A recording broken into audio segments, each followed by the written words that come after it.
We know कि LLMs जो होते हैं बहुत ह्यूज होते हैं, बड़े होते हैं, उनमें बिलियंस ऑफ पैरामीटर्स होते हैं एंड कंपनीज बहुत ज़्यादा टाइम और मनी लगाती है उनको ट्रेन करने के लिए। एंड इसका मतलब ये है कि अगर आप खुद का एलएलएम बनाना चाहो, ट्रेन करना चाहो, तो वो पॉसिबल नहीं है हर किसी के लिए, क्योंकि इसके लिए बहुत ज़्यादा टाइम एंड रिसोर्सेज की ज़रूरत होती है, मनी की ज़रूरत होती है। तो इंस्टेड ऑफ ट्रेनिंग आप क्या कर सकते हो, एलएलएम्स को फाइन ट्यून कर सकते हो। फाइन ट्यूनिंग का मतलब ये होता है कि एक प्री ट्रेन जो एलएलएम है उसको लो और उसको दोबारा ट्रेनिंग दो, रीट्रेन करो अपने टास्क स्पेसिफिक डेटा के ऊपर।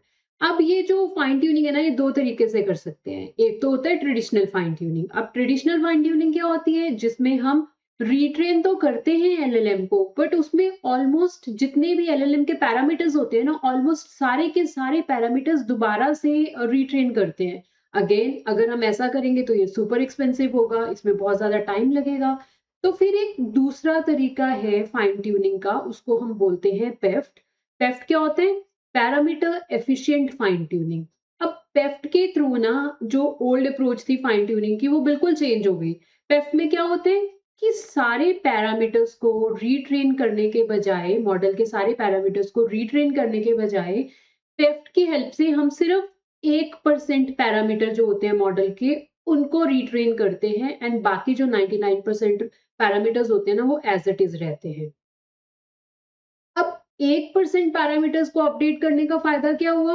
रीट्रेनिंग फास्ट हो जाएगी, क्योंकि कहाँ हम बिलियंस ऑफ पैरामीटर को रीट्रेन कर रहे थे, कहाँ अब हम सिर्फ 80% पैरामीटर को रीट्रेन कर रहे हैं अपने टास्क स्पेसिफिक डेटा में। तो अब इससे क्या होगा, ये जो फाइन ट्यूनिंग है ये फास्ट भी हो जाएगी, चीपर भी हो जाएगी। एंड क्योंकि 99% ऑफ पैरामीटर्स सेम है मॉडल में, पुराने वाले ही हैं, तो उससे क्या होगा, मॉडल की जो ओरिजिनल नॉलेज थी वो भी उसके पास रहेगी। तो दोनों तरफ से फायदा हो गया। अब क्या है ना, अगर आपको पेफ्ट वाला फाइन ट्यूनिंग करना है, तो उसके लिए ना बहुत सारे मेथड्स हैं। आप उनमें से कोई एक मेथड यूज कर सकते हो, जैसे कि आप लोरा यूज कर सकते हो, लो रैंक अडेप्शन, या फिर आप प्रीफिक्स ट्यूनिंग यूज कर सकते हो, आप अडेप्टर्स के थ्रू पेफ्ट परफॉर्म कर सकते हो। ठीक है। तो इन शॉर्ट हम ये कह सकते हैं कि पेफ्ट की हेल्प से जो फाइन ट्यूनिंग होती है बड़े बड़े एआई मॉडल्स की, वो हम क्विकली कर सकते हैं एंड वो सस्ते में हो जाएगी। मतलब आपको इतना ज़्यादा उसके ऊपर प्राइस भी नहीं लगाना पड़ेगा, क्योंकि रिसोर्सेज़ कम यूज़ होंगे, क्योंकि हम सिर्फ 1% ऑफ पैरामीटर्स को रिट्रेन कर रहे हैं।